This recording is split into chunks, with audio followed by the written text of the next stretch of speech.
듣다 보면 내공이 쌓이는 방송 2시간 철학의 돌풀입니다. 저희는 한스 요하임 슈테리의 세계 철학사 읽고 있고요. 이번 시간에는 지난 시간에 이어서 인도 철학 계속 공부해 보도록 하겠습니다. 96쪽이고요. 3번 인도 철학의 정통 학파입니다. 이전 시간엔 비정통 학파를 다뤘었죠. 지금까지 논의된 비정통 학파들은 베다 전통을 인정하지 않는다는 이유로 인도인들에 의해 나스티카, 즉 부정론이라고 불린다. 이 학파들의 대립하는 것은 고래의 브라만교로부터 출발하고 베다에 담긴 사상을 계승 발전시키는 학파들이다. 이 체계는 아스티카, 즉 긍정론이라고 불린다. 널리 인정받는 강한 전통이 철학의 토대를 형성하는 경우에는 언제나 철학적 사유가 옛 문헌에 대한 주해의 형태로 전개된다. 이런 경우 옛 문헌의 사상적 내용이 해명되고 계속 발전되기도 하지만 주의 옷을 걸치고 새로운 내용이 진술되기도 한다. 인도의 정신생활에 부정론자들이 등장하자 브라만교는 강력한 반격에 나섰다. 경쟁적 학파들에 맞서 자신의 입지를 지키려 분투하는 과정에서 우파니샤드 사상이 더욱 발전하였고 마침내 브라만 철학은 새로운 전성기를 맞이하였다. 이 과정에서 특히 고무적이고 생산적인 영향을 미친 것은 불교였다. 여러 정신사조가 치열한 경합을 벌였던 이 시대의 인도만큼 철학 문제에 대한 관심이 일반 민중에까지 널리 펴진 경우는 어느 시대, 어느 민족을 막론하고 찾기 어려울 것이다. 도처에 철학 학당이 세워졌고 저명한 스승에게 많은 제자가 모여들었다. 철학 논쟁이 벌어지는 곳마다 엄청난 군중이 모였으며 제후와 왕들도 그런 논쟁을 구경하고 승자에게 값진상을 내리기도 했다. 지속적으로 자기 주장을 관철시켜야 한다는 필요성은 무엇보다 논리학과 변증법, 증명과 논쟁의 기술을 유례없을 만큼 높이 발전시켰다. 당시 인도 사상이 예전보다 훨씬 더 강하게 언어 문제에 관심을 기울였던 것도 이런 맥락에서 이해할 수 있는 현상일 것이다. 음. 기원전 5세기경 파니니가 저술한 산스크리트 문법서는 이런 발전의 토대가 되었다. 이 시대의 인도 철학의 발전 상황을 이해할 수 있게 해주는 자료들로는 다음과 같은 것이 있다. 1번, 이 시기에 와서 편찬된 우파니샤드. 2번, 수트라.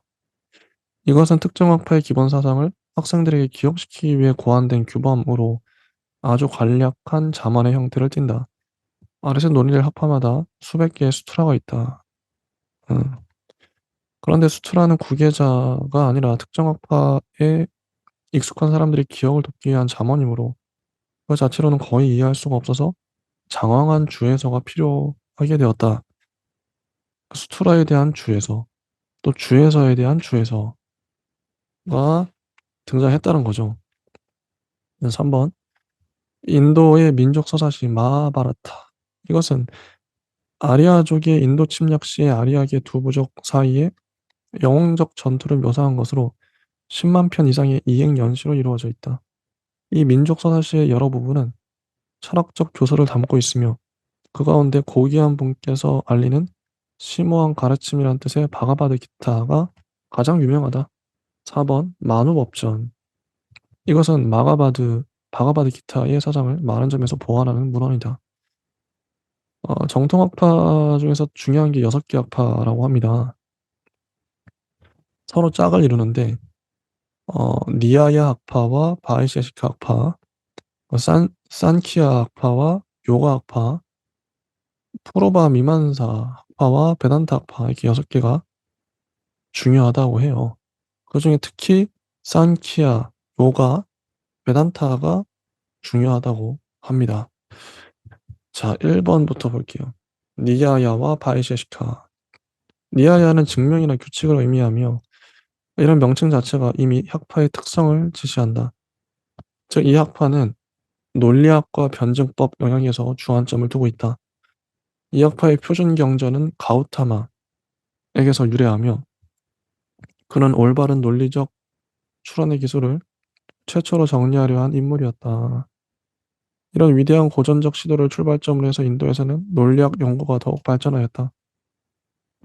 또한 산스크리트어에는 원래 다른 서양 문화어들보다 철학 전문 용어가 많았는데 가우타마에 의해 이런 용어의 어휘가 더욱 풍부해졌다. 그에 비해 바이셰시카파는 인도의 가장 위대한 사상가 중 하나인 하나다를 에서 비롯된 것이며 그 주안점은 세계 해명의 영역, 즉 형이상학과 자연 철학에 있었다. 바이셰시카는 구별 정도의 의미를 갖는다. 이 명칭이 말해주듯 이 학파는 객체 세계와 인간의 내면 세계에서 차이를 발견하거나 설정함으로써 명확한 인식에 도달하려는 경향을 갖는다. 사실 모든 인식이나 이처럼 매사를 명확히 구별하는 것에서 시작된다. 자연 철학의 핵심을 이루는 것은 일종의 원자론이다. 즉, 이 학파는 더 이상 분해되거나 파괴되지 않는 존재자의 가장 작은 구성 요소들을 가정했으며, 이 원자적 구성 요소들이 삼라만상의 진행 과정 중에 이합 집산에 한다고 보았다. 니아야는 본질적으로 바이셰시카의 형이상학을 전용하고, 바이셰시카는 니아야의 논리학을 전용한다는 점에서 두 학파는 서로를 보완한다. 결국 후대에 이르러 이 두 학파는 하나의 체계로 융합되었다. 음. 니아야는 논리학과 변증법에 주안점을 뒀고, 바이셰시카는 형이상학과 자연철학에 방점을 뒀는데 두 학파가 서로 보완했다는 것이죠. 2번 산키아와 요가. 산키아 학파는 베단타와 더불어 6가지 정통 학파 중 가장 탁월한 것이며 그 창시자는 카필라로 알려져 있다. 산키아라는 말은 수나 샘을 뜻하는 단어에서 파생된 것이다. 이런 맥락에서 볼 때 산키아는 존재자와 개념들 속에 포함된 것을 셈으로써 그것들의 규정을 획득하는 체계라는 의미를 갖는다. 상키아 학파는 우파니샤드 철학과 큰 차이가 있으며 이 철학의 직접적 계승으로서 뒤에서 다룰 베단타 철학과도 거리가 멀다. 그 차이는 우파니샤드나 베단타가 일원론임에 비해 상키아 학파는 이원론이라는 점에 있다. 다시 말해 상키아 체계는 모든 존재자를 하나의 세계 원리로 환원시키지 않고 영원히 분리되어 대립하는 두 개의 세계 원리를 가정한다. 그 원리 중 하나는 호라크리티로서 이는 끊임없는 운동하는 원물질 내지 물질적 원리이다. 이것은 비정신적이며 자기 자신에 대한 의식을 갖지 못한다. 또 하나는 프루샤로서 순수하게 정신적 원리이다. 이것은 활동적이진 않지만 영혼이 깃들어 있으며 의식도 지니고 있다. 이 두 원리는 우파니샤드 사상의 근본 교설, 즉 현실적인 것은 오직 불화만 뿐이며 외적 세계는 허상에 불과하다는 교설과 단순히 대립하는 것은 아니다. 오히려 이 두 원리는 우파니샤드의 근본 교설에서 점진적으로 형성된 것이라고 할 수 있다. 다시 말해 물질적 세계를 의식에서 독립된 실제로 인정하려는 인간 지성 특유의 경향성이 점차 관철되고 그리하여 한갓된 마야가 프라크리티 즉 독립적 자연으로 파악되기에 이른 것이다. 그 결과 이런 자연과 유리되어 그에 대립하는 정신 즉 아트마는 푸르샤가 되었다. 이 과정에서 처음에는 거대한 포괄적 푸르샤 즉 신성한 정신적 존재가 있고 그와 더불어 무수한 개별적 푸르샤 즉 인격적 개체 내지 개별적 영혼들이 병존한다고 생각되었다. 그러나 얼마간 시간이 흐르자 보편적 푸르샤 개념은 탈락되고 수많은 개별적 푸르샤만 남게 되었으며 고전적 상키학파는 무신론적 성향을 띠게 되었다. 이 점에서 상키학파는 불교와 일맥상통하는 면이 있지만 분명 존재했을 상호 영향의 세부적 측면과 시간적 선행성에 관해서는 논란의 여지가 남아있다. 먼저 프라크리티에 관해 좀 더 자세히 알아보도록 하자. 프라크리티에서는 세 가지 군화, 즉 발전 요소가 작용하고 있는데 그 하나는 모든 명석하고 선한 것에 부속되는 밝은 요소이고 또 하나는 억제되어 활발하지 못한 어두운 요소이며 마지막은 두 요소 사이에서 작용하는 활동성의 요소이다. 바로 이런 프라크리티 안에서 모든 존재자 즉 물질적 요소뿐 아니라 생각하고 느끼고 행동하는 능력 역시 산출된다. 이처럼 상키와 체계에서는 모든 것을 정신세계에 귀속시키려는 서양인들의 경향과 달리 모든 것이 프라크리티에 속해 있다. 프라크리티에서 형성되어 자연세계를 형성하는 본체는 모두 24가지이며 이것들을 체계적으로 열거하면 다음과 같다. 1. 프라크리티 자체. 이것이 이를 창조한다. 2. 판별 기관으로서의 이성. 다시 이것이 3을 창조한다. 3. 아함카라. 나의 형성자라는 뜻의 이 말은 나와 외적 세계를 구분하는 자기 감정을 지시한다. 이 아함카라에서 한편으로 감각 능력과 감각 기관이 생기고 다른 한편으로 외적 세계의 여러 요소들이 산출된다. 감각 능력으로는 다음과 같은 것이 있다. 시각, 청각, 후각, 미각, 촉각. 인도 사상에서는 일반적으로 정신도 내면 세계의 감각 능력에 포함시킨다. 구, 정신, 지성, 개념 능력, 사유. 다음으로 5가지 감각 기관이 뒤따른다. 눈, 귀, 코, 혀, 피부. 여기에 5가지 행동 기관이 덧붙여진다. 후두, 손, 발, 배설기관, 생식기관. 외적 세계의 5가지 요소로는 다음과 같은 것이 있다. 에테르. 고대인들이 우주 공간을 채우고 있다고 상상한 물질. 공기, 불과 빛, 물, 흙. 이런 24가지 요소에 대해 25번째 요소인 프루시아가 맞서 있다. 따라서 상키아 체계는 총 25가지 원리를 지니게 된다. 세계의 운행이란 3가지 군하가 끊임없이 상호작용하는 가운데 프라크리티가 전체 물질 세계를 산출했다. 다시 흡수하는 세계 창조와 세계 몰락, 거대한 순환 과정을 되풀이하는 것이라고 표방된다. 그렇다면 이 과정에서 프루시아는 어떤 역할을 하는 것인가? 프루시아는 물질과 어떤 관계에 있는가? 프루시아는 물질에 영향을 미치기도 하고 물질에 영향을 받기도 하는 것인가? 정신이 물질 현상과 현저히 다르다는 것은 논란의 여지가 없는 사실이다. 정신은 영원한 순수성과 철저한 몰관계성을 갖는다는 점에서 물질 작용에 대립한다. 하지만 언뜻 보기에 물질적인 것과 정신적인 것이 불가분의 통일을 이루고 있는 생명체의 경우는 어떠한가? 상키와 철학자는 이런 통일이 허상에 불과하다고 말한다. 한편으로 영원 불변한 프루시아가 있고 다른 한편으로 다양한 심적 과정이나 심상, 생각, 감정 등이 있는데 뒤의 것들은 프루시아가 아니라 물질 세계인 파라크리티에 속한다. 그 자체로 영원하고 순수한 정신적 프루시아가 어째서 파라크리티의 세계와 비록 가상적인 것이라 할지라도 관계를 맺는 것인가? 상키아 사상 역시 존재자에게는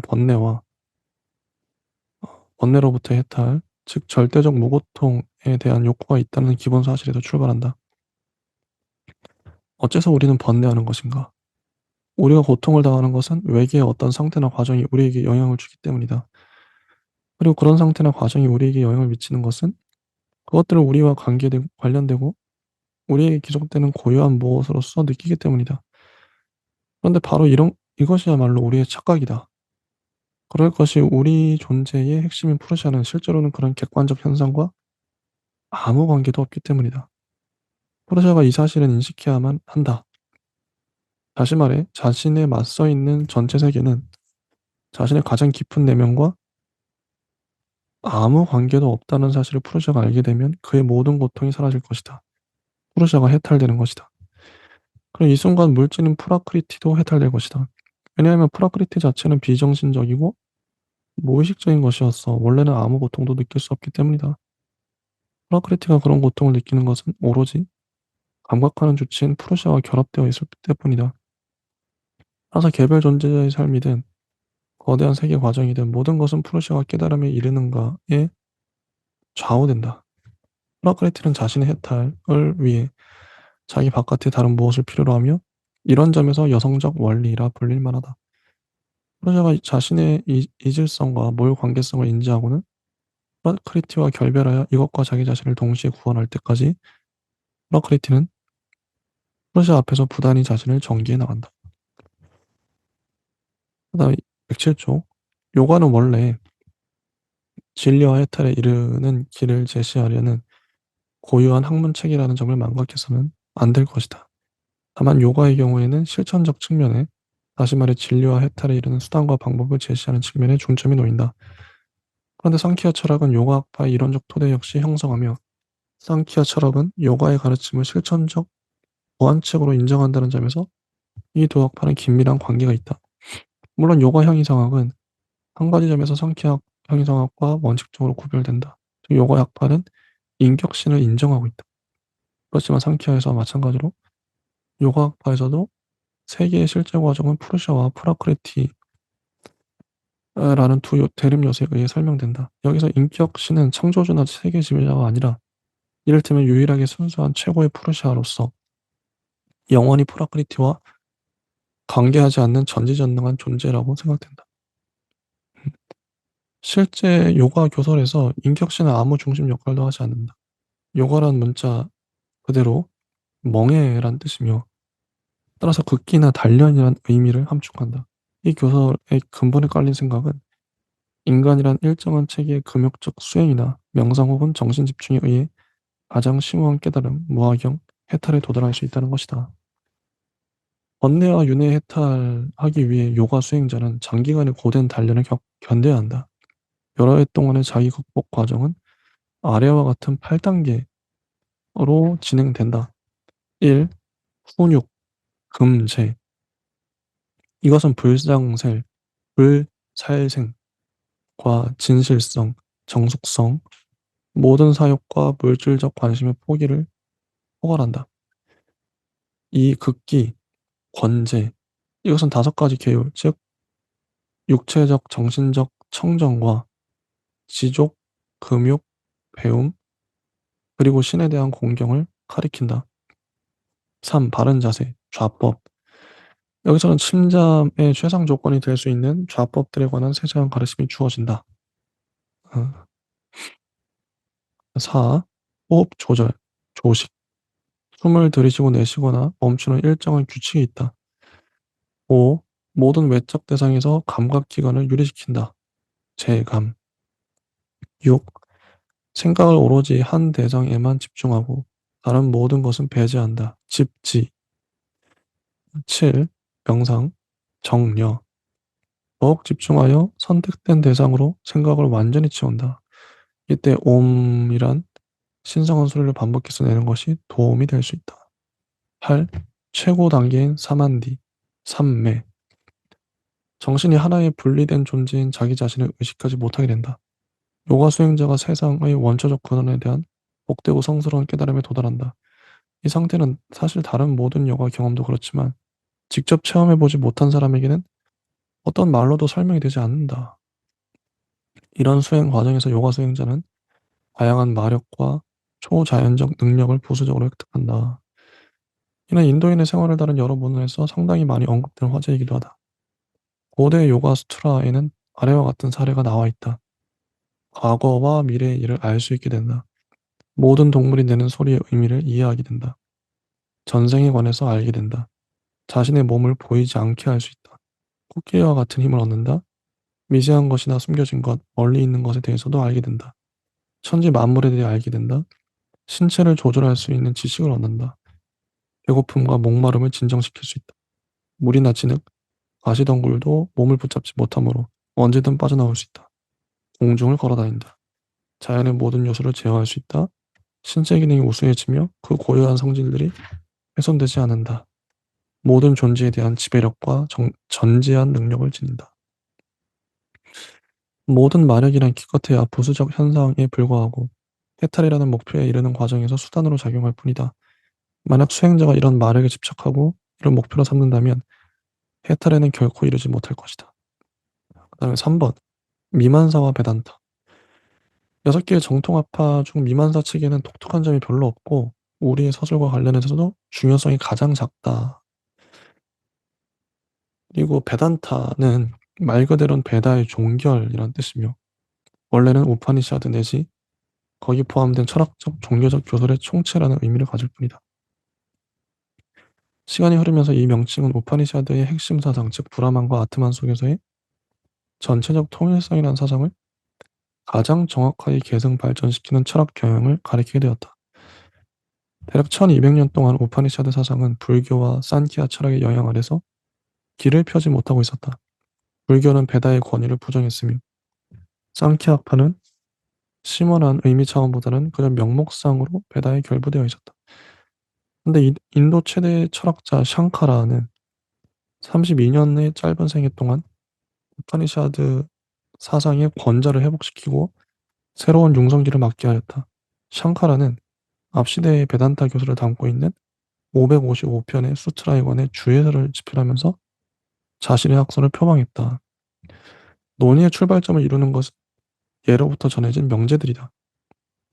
하트트밤 아시, 그것은 바로 너다. 아함 브라흐마 아스미, 내가 바로 브라만이다. 브라만, 즉 모든 것이 거기서 비롯되고 그 안에 정주하는 유일한 세계 원리는 우리의 가장 본질적인 자아와 동일한 것이다. 이 자아, 즉 아트마는 본질상 인식될 수 없고 말로 표현될 수도 없다. 세상에서 현실적인 것은 오직 아트만 하나뿐인 바 그것이 또한 브라만이다. 그렇지만 이 명제는 외면적 양상과 모순된다. 일상의 경험에 의하면 현실적인 것은 하나뿐이 아니라 다양한 종류와 형상으로 존재한다. 그리고 우리의 자아는 무상한 육신에 속박되어서 육신과 같은 것으로 여겨진다. 이 지점에서 우리는 이런 다양성을 보여주는 인식수단을 비판해야 하는 필연성이 생긴다. 알미란 도대체 어떻게 해서 가능한 것인가? 알은 어떻게 성립되며 어째서 타당하고 의심할 수 없는 것인가? 이렇게 샹카라는 독일의 칸트가 18세기에 제기했던 것과 유사한 물음을 제기하고 있다. 그리고 샹카라는 칸트의 경우와 유사한 결론에 도달한다. 우리의 모든 경험은 감성을 매개로 해서 획득된 것이다. 우리가 알미라 부르는 것은 감성이 제공한 물질 재료를 가공한 것에 지나지 않는다. 그렇다면 우리는 현실 자체를 포착한 것인가? 샹카라는 아니라고 대답한다. 훗날의 칸트와 마찬가지로 샹카라는 경험이는 우리에게 사물의 참된 본질을 보여주는 것이 아니라 단지 우리의 감성이 제공하는 모습, 다시 말해 현상만을 보여주는 것이라고 말한다. 따라서 이런 경험에 의해 세상의 본질을 해명할 수 있다고 믿는다면 이는 마야, 즉 착각이며 환상이다. 비디아, 즉 참다운 지식 내지 총체적 인식은 마야의 비일, 다시 말해 감성에 의한 우리 경험의 제약성을 통찰한 사람만이 획득할 수 있다. 이런 사람은 우리의 자아가 모든 외적 현상과는 다르고 무관한 것이며 또 이 자아가 바로 불화만임을 분명히 알게 된다. 그런 인식은 외적 경험에 의해서나 숙고 내지 성찰에 의해서는 획득될 수 없다. 그런 인식은 오로지 베다의 영원한 신적 계시, 그 중에서도 특히 마지막 장인 우파니샤드로부터만 획득될 수 있다. 그러나 이처럼 베다를 원형하는 과정에서 샹카라는 난제에 봉착한다. 아트만과 브라만은 하나이며 이것만이 유일하게 현실적이라는 것이 베다의 가르침임을 입증하려 한 그의 시도가 장애에 부딪혔던 것이다. 그럴 것이 우파니샤드에는 이러한 이론론을 주장하는 내용이 압도적으로 존재하는 게 사실이지만 다른 한편으로 다원론을 암시하는 곳, 즉 다양한 개별적 본질을 가진 다수의 브라만이 존재한다고 언급되는 곳도 있기 때문이다. 물론 이런 내용은 베다 중에서 비교적 오래전에 형성된 부분에서 주로 나타난다. 하지만 전체 베다를 신의 산물이라 여기는 쌍카라에게 이것은 문제가 될 수 있었다. 샹카라가 낮은 단계의 인식과 높은 단계의 인식을 구분하는 독특한 인식 2단계설을 생각해낸 것은 아마 이러한 난제를 풀기 위해서였을 것이다. 낮은 단계의 통속적 인식에서는 세계와 신이 샹카라는 신이 곧 실존이라 정의하므로 그에게 세계와 신은 사실 동일한 것이다. 다양성의 형식을 띈다. 신은 이슈바라, 즉 세계 창조주로 나타나서 온갖 속성을 부여받으며 민족은 이 신을 갖가지 방식으로 숭상한다. 이 단계의 인식은 높은 것은 아니지만 그렇다고 배척되어서도 안 된다.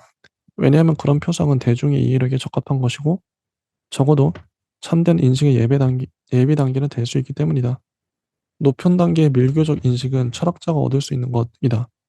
철학자는 마야의 성격을 갖는 현상계 배우의 브라만이 자리 잡고 있음을 안다. 브라만에게는 아무런 속성도 부여되지 않는다. 브라만은 전혀 인식될 수 없기 때문이다. 이러한 현재는 낮은 형식의 인식을 책망하지 않는다. 그러나 어떤 사원에서든 기도를 올릴 수 있고 어떤 신 앞에서든 고개를 숙여도 괜찮다. 그럴 것이 절대로 인식할 수 없는 무엇을 그런 형식으로 숭배하는 것은 인간의 사유 형식과 지각 형식에 부합하는 것이기 때문이다. 그러나 철인으로서의 현자는 마음속으로 이 모든 것 뒤에 영원한 일자가 있음을 알고 그런 존재만을 숭상한다. 따라서 샹카라에게는 브라만이 나타나고 공경받는 형식에도 두 가지가 있게 된다. 이 두 형식은 서로 다른 두 신이라 불릴 수도 있을 것이다. 다른 학파들과 마찬가지로 베단타 학파의 가장 중요한 물음은 고통받는 개별적 현존재인 인간이 어떻게 하면 해탈할 수 있는가 하는 것이다. 대답은 분명하다. 해탈은 우리 안에 아트만이 깃들 때 이루어진다. 이럴 때면 우리는 현존재의 유한성과 제한성에서 벗어나 구별도 변화도 없으며 시간도 없고 오로지 평화뿐인 존재의 큰 바다로 들어서게 된다. 베단타의 실천 윤리는 다음과 같은 주요 요청들을 포함하고 있다. 영원한 것과 영원하지 않은 것을 구별하라. 차 안에서나 피 안에서나 보상이 있기를 기대하지 말라. 다음 6가지를 지켜라. 평정, 극기, 감각적 쾌락의 단념, 모든 고난의 인내, 정신 통일, 신앙. 현세 개별적 현존재들, 즉 중생에서 해탈하려는 욕구를 품어라. 그런데 이런 요청을 실행하는 데서 선한 행동은 적합한 수단이 아니다.